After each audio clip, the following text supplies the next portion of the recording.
आप देख रहे हैं आपका अपना यूट्यूब चैनल द क्रोमोर, जहां पे आपको देखने को मिलती हैं कुछ हॉरर स्टोरी, कुछ भगवान से जुड़े चमत्कार, कुछ फैक्ट्स और कुछ रोमांचक कहानियां। आज की कहानी पिछली वाली कहानी का दूसरा पार्ट है। पिछली बार हमने कहानी में जो सुना था एनाबेल डॉल के बारे में, ये उसके आगे की कहानी है।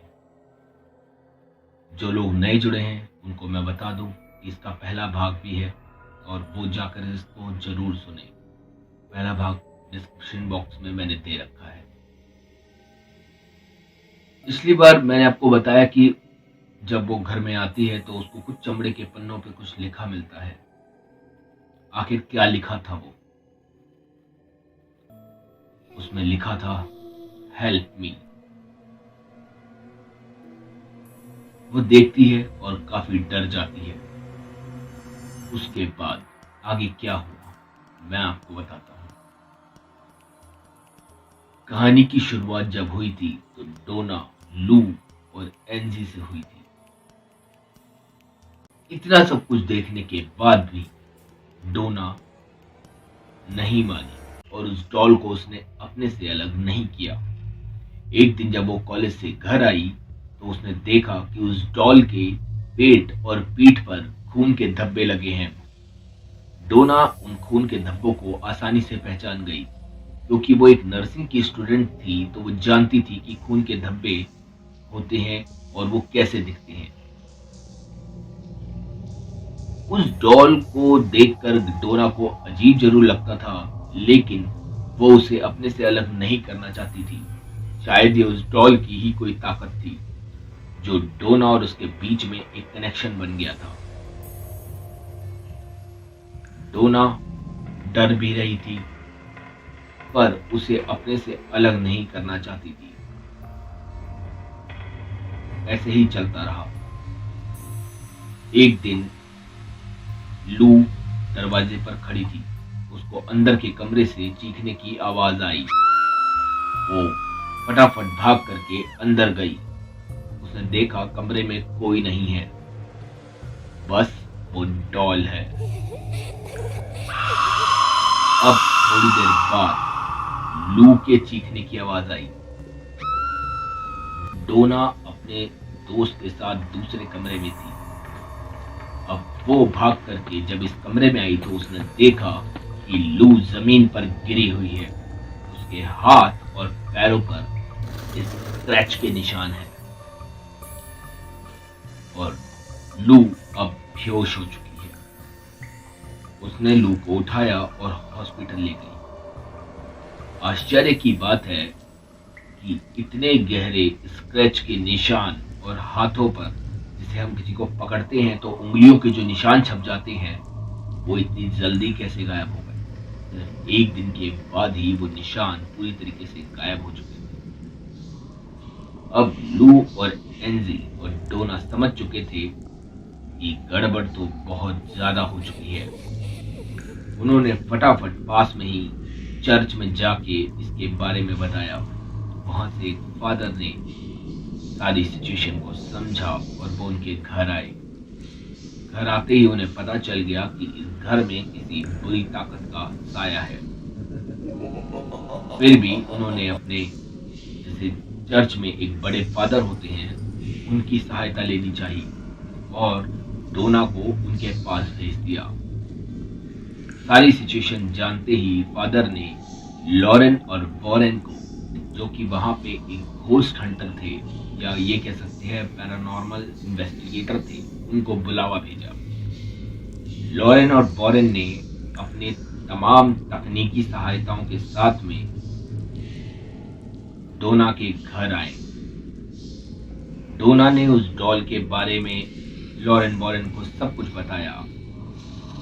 लॉरेन वॉरेन ने किसी भी नतीजे पे पहुंचने से पहले उस डॉल के साथ कुछ समय बिताया। वो समझ चुके थे कि इस डॉल के अंदर कुछ ना कुछ तो जरूर है।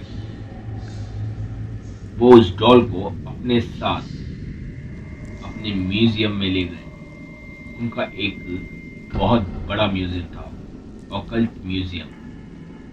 जहां पे उन्होंने सारी ही शापित चीजों को रखा हुआ था। रास्ते में जाते वक्त उस डॉल के कारण उनकी गाड़ी में काफी सारी खराबियां आई। वो उस म्यूजियम तक पहुंचना ही नहीं चाहती थी। उनका ब्रेक फेल हुआ। उनका विंड स्क्रीन के जो ऊपर वाइपर होता है वो भी ऐसे ऐसे चलने लगा। कभी लाइटें बंद हो जाती तो कभी गाड़ी ही अचानक रुक जाती। लॉरेन वॉरेन समझ चुके थे कि ये सब कुछ इस डॉल के कारण ही हो रहा है।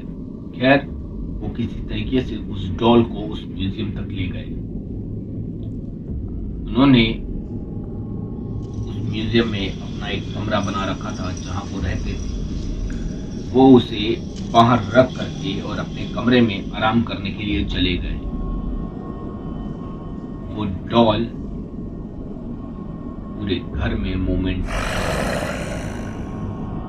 जब उन्होंने देखा कि वो डॉल कभी उन्हें सीढ़ियों में दिखाई दे रही है, कभी वो उन्हें किचन में दिखाई देती, कभी वो म्यूजियम में दिखाई देती, वो समझ गए कि ये डॉल किसी भयानक आत्मा की चपेट में है, जो कि अब धीरे धीरे डोना पर हावी होने वाली थी।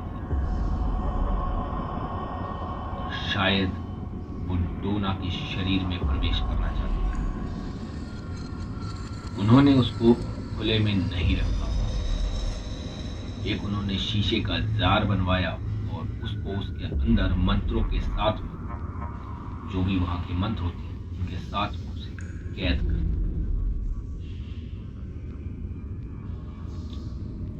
बहुत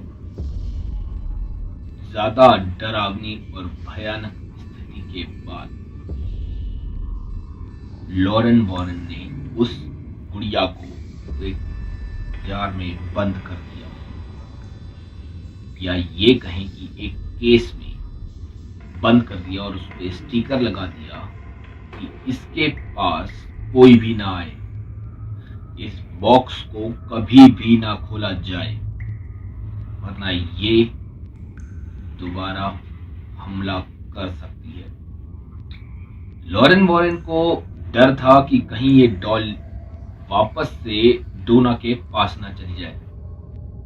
खैर, अब वो डॉल उस केस में बंद थी, लेकिन उसकी शक्तियां कम नहीं हुई थी।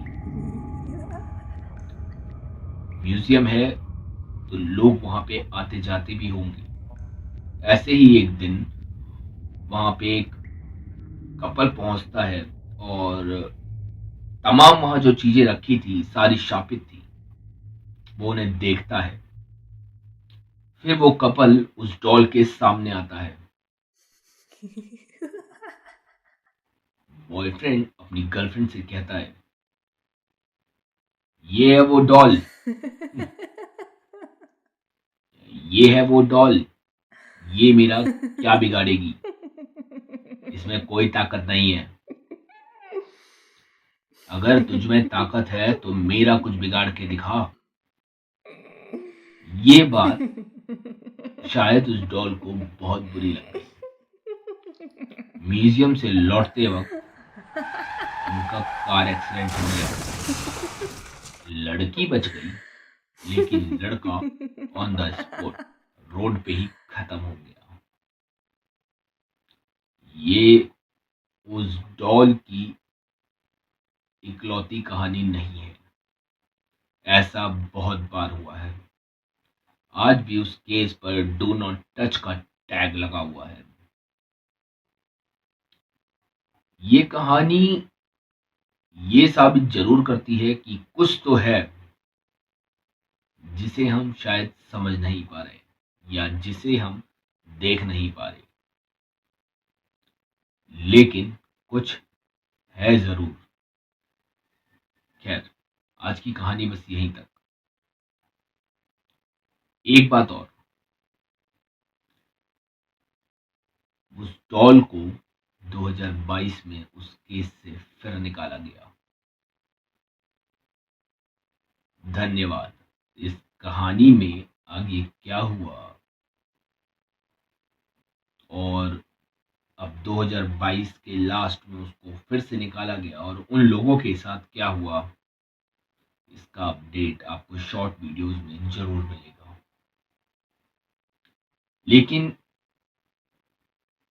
एक सवाल कि आखिर वो डॉल को शापित किसने किया? ये सवाल आज भी एक सवाल है। खैर, मिलते हैं अगली कहानी में। जाहिर है ये कहानी आपको जरूर पसंद आई होगी। कहानी के ऊपर मूवी तो बहुत बनी। उस मूवी में कई बार हमें ऐसा भी लगा कि बढ़ा चढ़ा के कुछ दिखाया गया है, क्योंकि जो रियल कहानी है उसमें तो इतना डरावना नहीं बताया जाता या इतने डरावने तरीके से नहीं दिखाया जाता। और शायद हम ये कह सकते हैं कि जिनके साथ ये हुआ उनको बहुत डर लगा था। जय हिंद, जय भारत। मिलेंगे अगली कहानी में। धन्यवाद।